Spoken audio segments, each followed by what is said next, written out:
Alright, this is Andrew Carnegie, The Cycle of Wealth by Douglas Cornelius. This is a presentation for American History 2 at Arlington Baptist University. So, to start things off, why Carnegie? I kind of feel like if you're thinking throughout history that there are a lot of options, a lot of wars, battles, and stuff, but Carnegie kind of spiked my interest because, you've heard mentions of him and all the impacts. Carnegie Hall, I've heard that. My father, a lot of times, would talk about comparing us to the Carnegies or Rockefellers. Whenever I'd ask something, he would always tell me that that's not what we were. We weren't even in the ballpark of them. So, it's always just been something that's kind of on my radar, and I feel like you touch on it lightly through high school history classes, but you don't really dive into the depths of who they are, what they are, and stuff like that. So some of my questions are like, what caused him to be the way he is? Like, what made him tick? And then one of my questions is, was he like actually a good person? Because you hear people talk about philanthropy and how he did all these good things, gave all this stuff. But then the other aspect, there are some people that kind of sling some mud at him different ways. So, and then you're like, how do we become this giant idea of being this huge impact, this guy that's climbed the ladder so high? How does that happen? So those are my questions. When it came to doing the research for this, I used a lot of Google Scholar to start pulling my info. A lot of my info was actually written by Andrew Carnegie himself, his autobiographies. I read up on the Gospel of Wealth from him. And then, obviously, there's a lot of other people that wrote about him that I found on the Google Scholar. He's a well-known man, so there were a lot of resources when it came to that. And I watched a few videos. I did not cite those because they didn't give me any information that I didn't find on my written words that I found, so I didn't cite those. So, Scotland. Early on in life, he was born November 1835 in Dunfermline, Scotland. And I may mess that up. And Scotland during this time was starting to have industrial revolution itself. And I think that played a part in it from the aspect that he was born in a poor area, but also that industrialization was happening during this time. That he was seeing businesses starting to boom. He was seeing all of this. So I think that kind of fed into later on him creating industry, right? And then his parents. So a lot of my resources that I saw kind of talked about how his father did not really bring much into the household. He kind of bounced around between low-paying jobs, lost jobs, quit jobs, did this, did that. He was kind of like a nomad. He just didn't bring a lot into the house, didn't really support his family. Now his mother, on the other hand, everything I saw kind of deemed her like this huge entrepreneur, right? She was always going from like one scheme to the next to make them some cash. She was what the modern day term, I guess, side hustling would be, right? She always had something going on to feed her family and try to get a little extra something. And I think that's exactly where Carnegie gets it from, because I don't think he gets his drive from his father. So I think that's kind of cool, and I think it's a tip of the hat at her. I mean, that's great that, she was able to teach him that. So then, off to chasing that big American dream, right? We always hear about the American dream, and that's exactly what they did. They packed their bags, got on a ship, and they headed this way, right? So they headed to America in 1848. So he was still a pretty young man, right? So they landed here. They ended up in Pennsylvania. They were going to start their new life in Pennsylvania, USA. So, unfortunately, he started out as a bobbin boy, and this was at a cotton factory, and this did not pay a lot of money, right? And we can't have that. So what did we do? We didn't let that hold us back. We started our own side hustle, like his mom, like we previously talked about. He started cracking in books, and he taught himself how to start doing like telegraphs. He taught himself to be a telegraph operator, right? How to code it, uncode it, all that kind of stuff, which I think just shows that he, firstly, is pretty intelligent if he can teach himself something like that. because he doesn't have a whole lot of formal schooling. Once they moved to America, he quit doing formal school. And then that also shows that he has a drive. And I think that's key, and I think that growing up, how he grew up in Scotland and growing up poor and seeing his mom have to hustle for them is what gave him his drive. If she can do that for her family, why can't he do it for himself, right? And I think that's an important idea to kind of keep in our minds, right? So what led to his riches? Like we talked about, he taught himself how to be a telegraph operator. Does that sound like it would make you rich? No, not really. I would say not even the ballpark of rich, right? I mean, sure, not everybody was able to teach themselves, but it's still something that, a lot of people could go out and learn, right? Nothing crazy difficult about it. You just had to study and learn how to read and how to send it. But luckily for Carnegie, that is not going to hold him back. He was actually able to become a personal telegraph operator and a personal secretary for Thomas Scott. This man was very important with the Pennsylvania Railroad. So, obviously, Carnegie, being the smart man he was, kind of hung on to his coattails, right? He started learning the ins and outs of business. He started making all these acquaintances. He started finding these little investment opportunities. So this started getting that ball rolling on, making him rich, right? He started making all these essentially resources that he's able to pull from when he starts doing his own thing. So in the 1870s, he founded his first steel company in Pittsburgh, right? He then started acquiring all these things because, he's learned a lot following Thomas Scott around. He started acquiring everything that was needed to start his monopoly, right?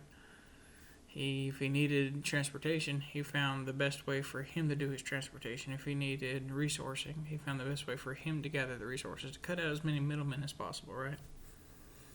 And that's important for business because that's able to reduce the overhead. That's able for you to sell cheaper than other companies, which allows you to have a higher quantity sold, which, again, improves the bottom dollar, right? All this other stuff. It also keeps you from getting kinks in there. It keeps people from being able to hold stuff over you when you're talking business deals. So what is a monopoly? A monopoly essentially is when there's one person that's the peak control of a certain area in the market, right? Not saying that they're the only ones that are trying to compete, but they are the leading dog. They're able to shut new companies from coming in. There's going to be a handful of companies that are able to kind of hold on and not completely shut out. But new companies are going to pop up, and other companies aren't going to be able to outsell them because they have control over the market. They set the price, they set the pace, they set all this kind of stuff. So we see why that can also be dangerous, right? And that's why monopolies are frowned upon. So, what is a robber baron? This I thought was kind of neat to invest because this is something that, I've heard the term robber baron when we talk about some of these bigwigs. Never really overly took much, stock in it. Didn't really care in high school, but I decided to kind of go down the path of what it is. And a robber baron is somebody that's came to their current stature, typically a higher stature, based on essentially ill means, either doing ruthless business tactics or just standing on the necks of people, right, to get to where they're at. And I think this is when it gets kind of murky when you start talking about Carnegie because, again, you got people that are going to fight you one way or the other, right? There's a lot of people that love him, a lot of people that probably hate him. So, why is he a robber baron? First of all, a monopoly kind of qualifies you for that because you were butting out all these businesses, you're shutting down mom and pop shops, you're doing all this kind of stuff like that with a monopoly. But then also, I saw in some of my readings that while he did have a good heart and stuff, he was notorious for not necessarily paying his workers near what they should be paid. He was cutting some of his profit margin there based on salary. Because if you're paying your employees less, then if I'm paying you $10 an hour and I sell something for $20, I'm only making $10 profit, right? But if I can pay you $5, sell it for $20, I'm making $15. So, I mean, I understand how it works, and I understand the appeal to it. But at the same point, it's like you're also causing people to not have the money to feed their families. So, I guess honestly, kind of sort of qualifies you for robber baron based off that. But on the other side of that, that kind of separates him from most of the other robber barons are the facts that he was notorious for fighting for the rights of workers. Like, he thought there were basic rights that they should all have. And I think this is kind of neat for the time. This is something you're seeing start to bat around kind of in this area, but it's going to take a while for it to really take hold. But, there he is. And also, he kind of talks about, how you got to be smart with how you use your wealth. So, is he a robber baron? Yes. Is he anywhere near compared to the others? Not really, but that's kind of where we landed on that one. That's kind of what I started thinking about. Is he good? Is he bad? I don't know. Is he human? Yeah. I mean, I can't say I would be any different in his shoes if I had everything he had. Thankfully, I don't have the money for that to be right, but no, honestly, I just think he's kind of a standard person. He has some goodwill in his heart and some bad will. We all do. We're all, ultimately sinful by nature. We might want to be loving, we might want to do this, but we're sinful, and anything good that comes out of us comes from Christ, right? So, I don't necessarily think he's good or bad. So, philanthropy. How he donated. Right?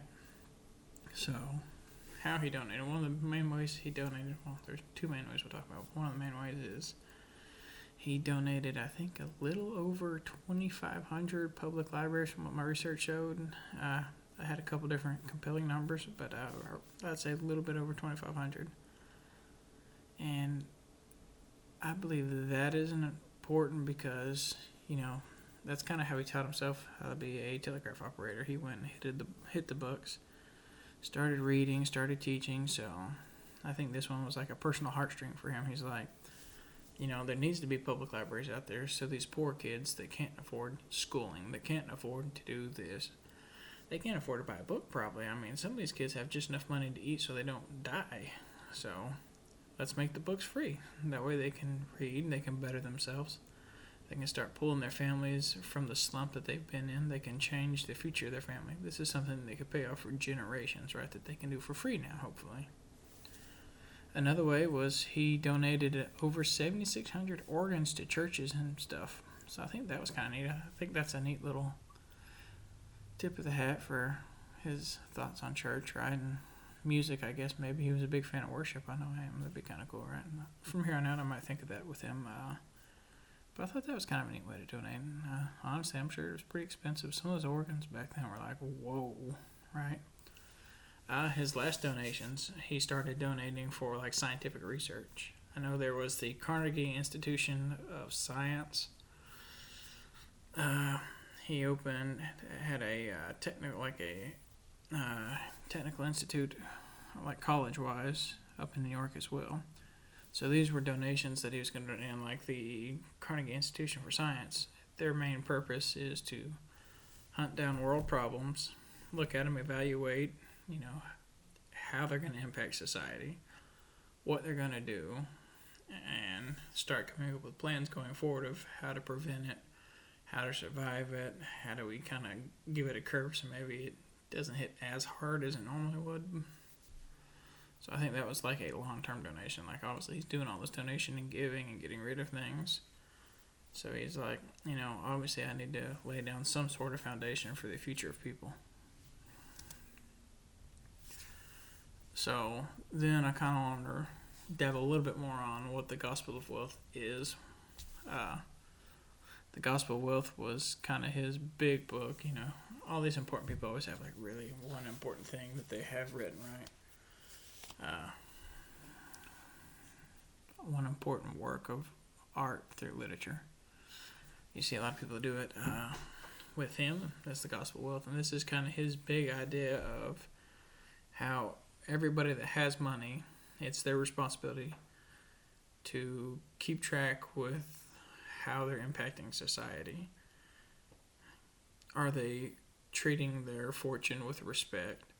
are they using it to help people around them? Because here's the thing.